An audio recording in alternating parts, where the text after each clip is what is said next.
Okay, so I have minimum knowledge on technology, but this forum looks promising. I can see from the name that you all struggle with sleep, and, well, I am in the same miserable boat.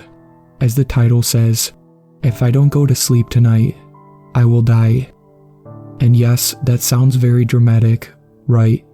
Maybe you're wanting to skip down to the bottom of this post and comment, just go to bed then. Easy. But before you grace me with that clever piece of advice, listen. This is not a simple case of next day jitters keeping me from going to sleep. This isn't the fault of my overactive mind asking inane questions or replaying my most embarrassing moments over and over, like a greatest hits reel. No, I wish it was just that. I wish I could tell you that this was just a particularly bad case of the regular brand of human insomnia, but it's worse. I physically cannot sleep. I've tried every option, from drugs to knocking myself out. None of it is working. My body is incapable of the type of sleep it needs, and apparently, we're just now learning how vital that is to my survival. It sucks, majorly. Anyways, trying to get away from all the bleak imminent death stuff. Dr. Pym once told me that the internet knows everything. So, here I am, internet, asking you to please tell me, is there a way to force your body to go to sleep within 24 hours? Surely at least one of you here has a surefire fall asleep method. Maybe even something so simple that myself or the doctors have completely ignored. Is that too hopeful? Probably. I understand that it's a long shot, especially since my body, and therefore its processes, are different from yours, but I have to try. Well, I guess I should explain the situation a bit. Just realized I'm this far into the post and I haven't even introduced myself. Isn't there a human thing where you're more likely to care about something after it has a name? Or is that only if you are the one to name it? Let me introduce myself. My name is 3 and I'm one of the myriad. Not that that even means anything to you. You're a civilian, I hope. It'd blow if I went through all this trouble to sneak onto the internet, just to immediately get caught. Well, caught before I can even get some advice. If you know about me, you know what's happening to me. I know someone will find this, but please, odds are it'll be sooner rather than later, but come on. No one can really be mad at me or one. Everyone knows I won't last much longer. I don't think any of you even managed to look me in the eyes today. Not even Dr. Pym. I guess what I'm trying to say is, can you really blame me for trying to reach out? I could have emailed a news station. I could be sending out pictures or releasing the files on this phone to the public. I am really not trying to hurt Operation Myriad. It'd kill me if something happened to 1 or 2. I'm trying to get some help. Please don't be too mad at us. I know you'll believe me when I say, all of this was my idea in the first place. I guess with that out of the way, I should warn you, I've had typing lessons, but I've never actually used a phone keyboard. Dr. Pym has allowed me to watch TikTok videos and play some games on his phone, while running tests on my siblings before, especially on days when I was unable to participate in the tests, but I was explicitly forbidden from trying to message anyone on it. Didn't stop me from disobeying. From looking through his pictures or conversations with the 3 people he texts, but it was a pretty toothless act of rebellion. Then, about a month ago, I sneezed, and, well, I melted his phone in acid. He got a new one, but I kind of felt too guilty to play with it anymore. Still, I guess that didn't stop me from stealing it today. At least there's no way I can melt this one. Where am I going with this, you might be asking? The answer is I don't know. I think I was going to apologize for typos, or something like that, because this phone keyboard feels infinitely smaller than a real one. But really, I should probably apologize for my rambling. It's been 4 days since I last slept, and yeah, sleep deprivation is definitely affecting me less than it should. Less than it would affect a normal human. But I still feel vague, not all the way there. Sometimes my mind still feels normal, sharp, but then it feels like I'm wading through a mist, just looking for the point in what I'm doing. Anyway, point found. Forgive me for typos and rambling. please just read with an open mind and then give me your best advice on how to deal with the situation. Keeping things short, we, the Myriad, are the products of a government experiment that took place 16 years ago. 25 human embryos were injected with a synthesized genetic material derived from an alien wreckage. Of those 25, only 3 of us came to term. We were named after our experiment, Project Myriad. We live in a compound, a sterile white building where a team of scientists watch our every move. This probably sounds pretty horrible, maybe a little like a violation of human rights. And yeah, it would be, if we were human. But as it stands, it is probably not safe for us nor for humanity for the Myriad to leave the compound and try to live normal lives. The reason being, in the womb, our genetic code was completely rewritten. The alien genes attached themselves in a way that Dr. Pym still says is impossible. I'm not sure how to explain exactly how or what happened. Even before the sleep stuff started, I wasn't exactly good with science. But I want to describe the situation with as much detail as possible on the off chance that it could help solve the problem. I wish Tu was here. He would be better at explaining it than me, but he once used an analogy that even I could understand. Do you know about cowbirds? Brown birds that lay white, speckled eggs? Well, what's interesting about them, other than their weird name, is that they have a very peculiar parenting method. That method being that they don't raise their children at all. Cowbirds lay their eggs very quickly into the nests of other birds. Now, if you think the parental abandonment is bad, know that the apple doesn't fall far from the tree, which is what happens to the unwilling host's hatchlings. They fall far from the tree. I could have worded that better. What I'm trying to say is that cute, little freshly hatched cowbirds enter the world and often immediately choose violence. They get rid of their siblings and then receive all of the nourishment from their host parents. It's pretty messed up. So, this is related to me and my siblings. Not in the fact that we are going to go kill each other or human children. We're not evil or trying to kill humanity, or anything like that. Nothing like the weirdo cowbirds. Though I guess our names are weird. So we're alike in one way. Sorry, I lost my point again for a second. What I'm trying to say is, the alien material that we were subjected to, that's what did the cowbird thing. It ripped away the part of our DNA that would have been passed down from our human father and bonded with that of our birth mother. And yes, if you're particularly keen-eyed, I said mother rather than mothers, in relation to myself and my siblings. That is singular on purpose, not a typo. I said earlier that there were 25 embryos injected and only 3 of us came to term. But I guess, technically only one of the original 25 came to term. A lot of our past is shrouded in secrecy, even from us. Some things we've been told, other things we were able to conclude through observation and eavesdropping. The original plan was for the team that was assigned to us to keep us completely in the dark about what we were, how we came to be. It's safe to say that, in the beginning at least, the plan was to raise us in a sort of cold, detached way. But that didn't work out. To keep us a secret, the same small group of people have been with us since birth. They practically are as confined to the compound as we are, whether they meant for it to happen or not. We've become something of a family, and while most of what I know about regular human families comes from Pym and what the television have showed me, I think we're fairly normal in the sense that it's us, the youngest of the family, that everyone revolves around. It was too hard for them to keep everything a secret from us. Of course, it is hard to keep a secret from two anyway. Back to the Myriad. We are identical as, apparently, we split once and then once again, which should be impossible. They don't know why our mother was the only one who was able to produce a viable child, but Dr. Pym once told us she was the earliest along in terms of her pregnancy. Other than that, we don't have much information about her. I'm not even sure if she's alive or not, as we've never met her.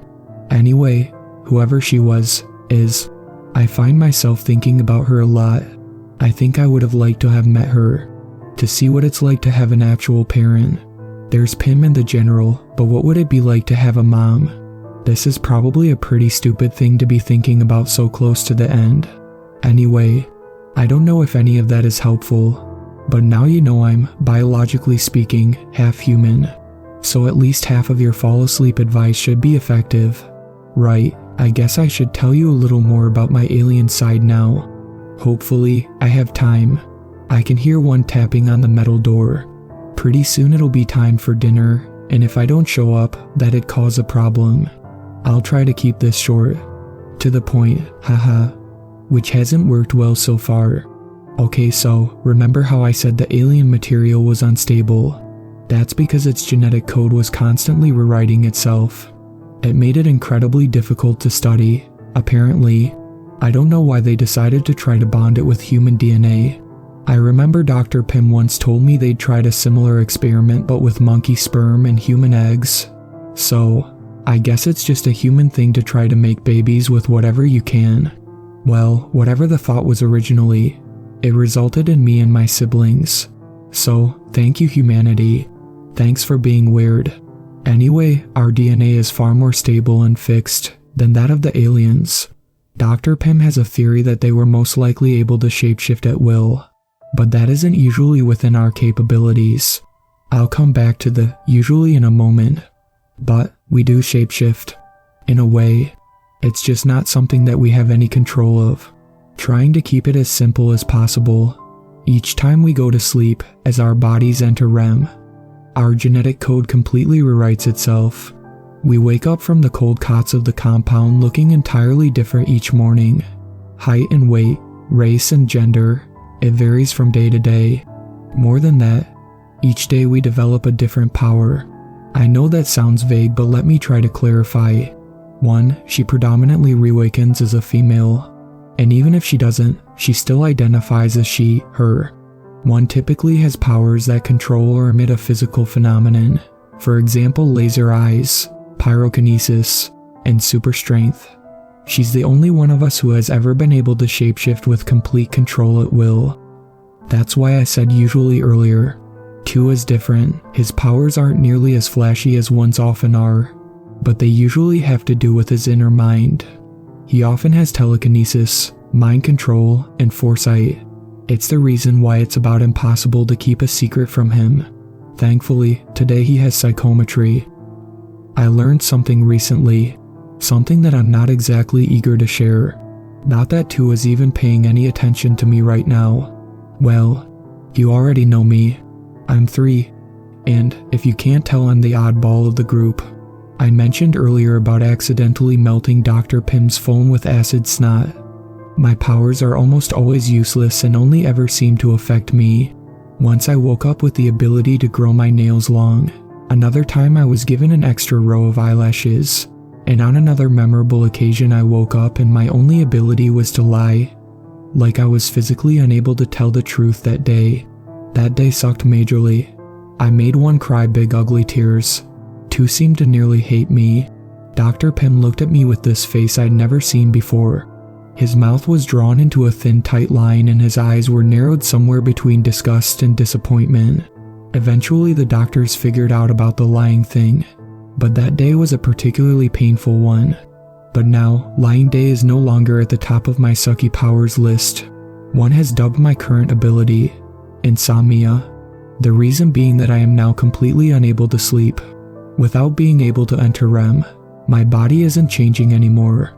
I feel like I'm going crazy and the scientists at the compound are saying that my unstable DNA is breaking down. They aren't sure how I'm even standing anymore as every piece of me is rapidly collapsing on a molecular level. I'm so scared. I really don't want to die. The only time I've ever been out of the compound was 3 years ago. Dr. Pym got permission to take us to a rented out ice cream parlor for our birthday. We were directed by a SWAT team and weren't even allowed to go to the restroom at the shop, but it was still so fun. So different. I don't want to die with that being my only story outside this place. Nor my siblings. 2 has completely distanced himself from me. He won't look at me. All he does is spend his days in the lab, analyzing my blood samples that are taken day after day, now hour after hour. Even my older skin and blood samples, the ones taken before this power ever cursed me, are breaking down. I can't read minds, but I can feel 2's sense of panic. If his appearance wasn't changing, I'd think he's getting less sleep than I am. One is, as usual, trying to keep positive. She's the one that tried knocking me out. My chin is still bruised, but nothing's working. Stealing Pim's phone, posting this for help. It was all my idea, but she's helped me. I feel so weak. I probably wouldn't have been able to make it up the steps without her. I haven't told either of them yet about what I overheard. Early this morning, before the sun had even begun to rise, I was watching old episodes of George Lopez, looking over every now and then as my siblings slowly changed form, and I thought that I would be okay with dying. I tried to tell myself it was okay. I even thought, better me than them, not just because I love 1 and 2, not because it would break me if I lost either of them, but for the obvious reason, compared to them, I'm pretty useless. It seemed right that I would die. By the time they were fully different, I thought I'd made peace with myself. Maybe that had been a lie all along. I'd just been shoving my regrets and fears down enough to delude myself, but either way, things quickly changed. I decided since it was most likely my last sunrise, I wanted to watch it. It's summertime, but desert nights are chilly even in July. I bundled up, wrapping the blanket around me, and started to drag myself up the stairs to the roof. My chest hurt after just 1 floor, and I sat down to rest. I felt so tired, but as you know, couldn't sleep. After resting, I forced myself to climb up the second set of stairs, almost halfway to my goal. At the landing, I could hear voices, arguing voices. I almost opened the door, but then I heard Dr. Pym. You don't know that they won't die too. And I froze. That's how we found the aliens.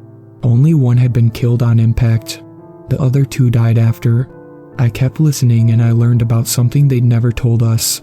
In fact, they had lied to us. The spaceship that had crash landed here, the one that they said was a flaming pit, that they had to synthesize genetic material from the wreckage because there just wasn't anything left. That was a lie. There were 3 aliens. 1 died from the crash and the other 2 survived. The government took them, probably planning to experiment on them, but they deteriorated before they even made it through transport. Luckily, the scientists managed to preserve just a small part of them, the part that would become myself and my siblings. But the cause of death for the 2 aliens that survived the impact was never determined. Apparently, Dr. Pym had a theory. He thought that the 3 were connected, that they could have been like us, 3 that split from 1, and that in order for us to continue on, all of us had to survive. He sounded so sure. They were arguing back and forth. Apparently 1 and 2 were also showing signs of genetic deterioration, albeit much less than me, but this was the first I've heard of it. Additionally, their reformations were taking longer. Admittedly, before I had never actually witnessed it happen, so I had no frame of reference for how fast the process was supposed to be, but they talked like it was previously done in an instant. I thought back to that morning, to my siblings changing over the course of 2 or 3 George Lopez episodes. 1's skin, going from paper white to a freckled sand color. 2's black hair, morphing into curly strands of blonde. Had it taken longer than it had yesterday? I wasn't sure. I'm still not sure. I heard a door slam, followed by heavy footsteps. They never reached a conclusion. They never agreed nor disagreed on whether or not my stupid power was killing not only me, but my siblings. I didn't know I was crying until I heard myself hiccup a sob. 3, and then Pym was there. The circles under his eyes looked even darker than mine. I tried to stand up to get away, but I ended up falling. My chin hit the ground, and the bruise 1 had given me ached. How much did you hear? I couldn't lie, all of it. He took off his glasses and wiped his hand over his face. Sweat poured off his forehead. I wondered how long they'd been arguing for. If they die, it'd be my fault, wouldn't it? And immediately he started saying no, trying to reassure me, but it felt like a lie. After that, Dr. Pym begged me not to tell my siblings, that they didn't even know for sure what had happened to the 3 aliens that were effectively our biological father. But he looked sure. He looked as sure as he sounded mere minutes ago. Still, I promised him I wouldn't tell. The reason is selfish. 2's already pushing me away. Maybe he knows that it's my fault he and 1 are going to die. But 1, she's never been anything but smiles. If she were to be mad at me, I think it would be like dying twice. I don't want either of them to have to spend their last days like I currently am. Knowing what's coming, knowing how little of the world we've seen, knowing that we've done nothing. So instead of telling them, I'm telling you, and I'm hoping against all odds that these don't have to be our final days. One of you out there, on the internet, the place Dr. Pym says knows everything. Can you help me, help us, tell me, no matter how stupid you think it is, how can I get to sleep tonight? It's time for me to go now. Dinner time. But until Pym notices I've stolen his phone, or until my hand's too weak to hold it, whichever first, I'll keep checking here, waiting for your advice.